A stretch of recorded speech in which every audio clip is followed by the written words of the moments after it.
নারী শিশু মামলা নাম্বার 231/19 এই চাঞ্চল্যকর মামলাটি আজকে বিজ্ঞ আদালত মুন্সি মোহাম্মদ শমসিউর রহমান আসামিকে যাবজ্জীবন কারাদণ্ড, আমৃত্যু কারাদণ্ড এবং 1 লক্ষ টাকা জরিমানা করেছে। এই জরিমানার টাকাটা ঢাকার ডিসি মহোদয়কে উত্তোলনপূর্বক এই ভিক্টিমের পরিবারকে দেওয়ার জন্য নির্দেশ করা হয়েছে।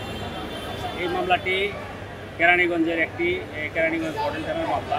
গত 18 তারিখে রাত 3টার সময় এজাহারকারী শাহনাজ বেগম তার নাতনি ভিক্টিম রুবিনা বয়স 14, আসামি মোহাম্মদ রুবেলের বাড়িতে ঘুমাচ্ছিলেন। তখন আসামি রুবেল ভিক্টিম রুবিনাকে ঘুম থেকে তুলে জোরপূর্বক ধর্ষণ।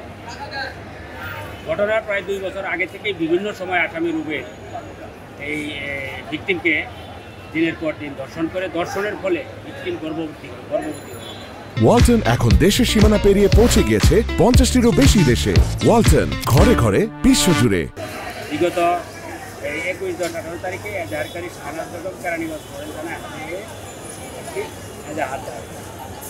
এই মামলায় 9 জন সাক্ষী সাক্ষ্য প্রদান করেছে।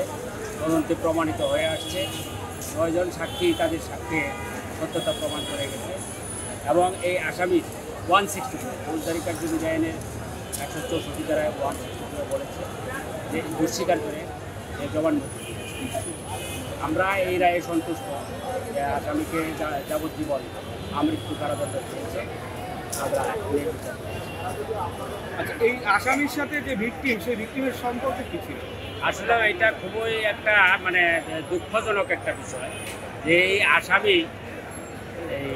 আসামির আপন মেয়ে ভিকটিম যে এই যে বয়স রুবিনা আপন মেয়ে, তাকে সেইভাবে দিনের পর দিন ধর্ষণ করেছে এবং এই অপ্রাপ্তবয়স্ক মেয়েটি গর্ভবতী হয়েছে। আচ্ছা, আপনারা তো সাক্ষী যখন পর্যালোচনা করেছেন, এই যে ভিকটিমের মা, সে কি তার আসামির যে স্ত্রী, সে কি এই দিনের পর দিন ধর্ষণের এইটা কি বুঝতে পারে নাই? প্রথমে এটা বুঝতে পারে নাই, পরবর্তীতে যখন মেয়ে মানে গর্ভবতী হয়ে পড়ছে তখন বুঝতে পারছে যে তার মেয়ের সঙ্গে এরকম একটা মামলাটি কে করে? মামলাটি তার মা বাদিয়েই করে। মা না, এজাহারকারী হইল নাতনি, শাহনাজ বেগম হইল নাতনি, মেয়েটার নাতনি হইল, মেয়েটা হইল এজাহারকারী নাতনি।